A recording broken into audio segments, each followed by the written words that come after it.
What is the president doing now? What is his plan for the future? At the moment, the president is holding a meeting focused on development issues in the Magadan region. He has attended industrial events. The meeting is substantive and there are many questions. These are specific projects being implemented in the region, which help improve the lives of local citizens day by day. Next, there will be a separate meeting with the regional governor. Отдельная встреча с губернатором, и потом будет пунктуальный. After that, there will be a punctual departure from Magadan to Anchorage, because at exactly 11 a.m. local time, the president will land and be met by President Trump's plane. It is already confirmed that the President of the United States will land? We are proceeding according to what was agreed in advance. Will the President make it in time, despite the weather and the schedule? The President always makes it in time. And one more question. As I understand it, the flight will take about 4 hours. What does the President usually do during these moments, during a flight, ahead of such important meetings? Тезисы по всей проблематике. И хотя, конечно... He works on theses for the upcoming discussion. Of course, this includes matters related to the Ukraine settlement, but also addresses a whole range of issues in our bilateral relations, potential economic cooperation projects, all aspects of the Ukraine resolution. Украинского регулирования. Это и тезисы по региональной и международной проблематике. Это огромное количество материала. And theses on regional and international matters. It's a huge amount of material that the president reviews and studies thoroughly. So on the flight, he will work with the documents. And one last question. We noticed a phone next to your seat. I have never used it. But people can reach you there, right? If necessary, they will find me. How are you? What will make a success of this summit today? I can't tell you that. I don't know. There's nothing set in stone. I want certain things. I want to see a ceasefire. This is not to do with Europe. Europe's not telling me what to do. But they're going to be involved in the process, obviously, as will Zelensky. But I want to see a ceasefire rapidly. I don't know if it's going to be today, but I'm not going to be happy if it's not today. Everyone said it can't be today, but I'm just saying I want the killing to stop. I'm in this to stop the killing. You know, we're not putting up any money. We're making money. They're buying our weapons, and we're sending them to NATO, and NATO's sending us big, beautiful checks. But I don't care about that. I care about, it was a big factor when Biden spent $350 billion and got nothing. But what I do care about is they lost last week, 7,011 people were lost, almost all soldiers. 36 people in a town which got hit by a missile. But over 7,000 soldiers. It's crazy. Could you describe a little bit, Mr. President, because I know you've had a lot of phone calls with President Putin. What's the difference in a face-to-face, in-person meeting? Look, he's a smart guy, been doing it for a long time, but so have I. Been doing it for a long time. And here we are with President.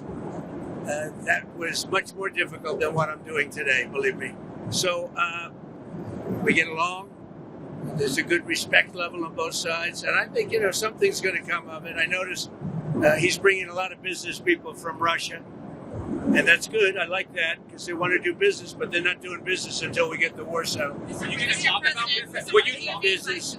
We have the hottest country on earth. We have the hottest economy on earth. We have the hottest country.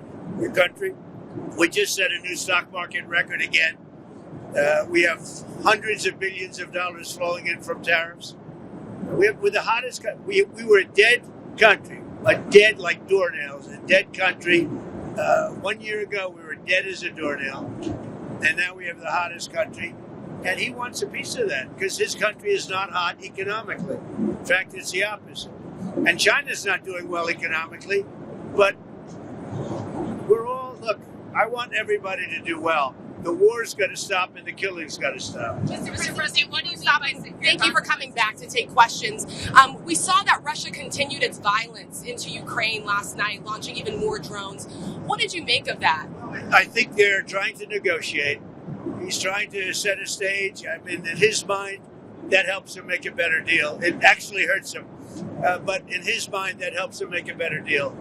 if they can continue the killing. Maybe it's a part of the world. Maybe it's just his fabric, his genes, his genetics. But he thinks that makes him, gives him strength in negotiating. I think it hurts him, but I'll be talking to him about it later. It's on the table for discussions today, Mr. President.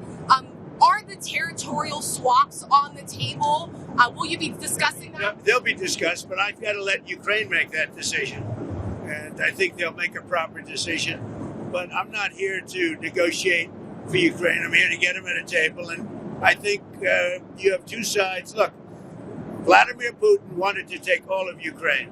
If I wasn't president, he would right now be taking all of Ukraine. But he's not going to do it. Mr. President, what did you mean? Just one thing. What about the possibility of the United States providing security guarantees to Ukraine? Maybe. Along with Europe and other countries. Not in the form of NATO, because that's not going to, there are certain things that aren't going to happen.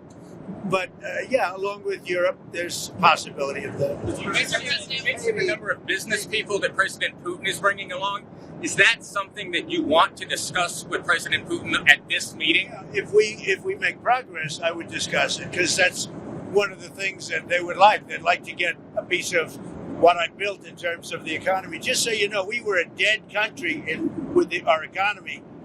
He wouldn't be interested. He wouldn't have been interested a year ago with the Biden economy. But he is interested in the Trump economy, because wait till you see when those factories start opening up. We have hundreds of factories all over the country, and that includes auto factories, AI factories, and every other. They're all coming in because they want to beat the tariffs. Because if they open here, they don't have to pay tariffs. If they don't open here, they have to pay, in some cases, 200%, 300%. I haven't even set some of the tariffs yet. I'll be setting tariffs next week and the week after on steel and on, I would say, chips. Mr. President. Chips and semiconductors we'll be setting sometime next week after. You're looking at what rate? I'm going to have a rate that is going to be lower at the beginning. Then that gives them a chance to come in and build. And very high after a certain period of time. And if they don't build here, they have to pay a very high tariff, which doesn't work, so they'll come and build. Mr. President, hi. You had said earlier... Is she over there? Isn't he a general? He's helping me out. He's a very nice, he's one of the few nice ones, actually. You had said earlier this week that Putin would face severe consequences if you get the sense from him that he's not interested. What do you mean by that? Economically severe. Yes, it will be very severe. I'm not doing this for my health, okay? I don't need it. I'd like to focus on our country, but I'm doing this to save a lot of lives. Yeah, very severe. Thank you very much, everybody.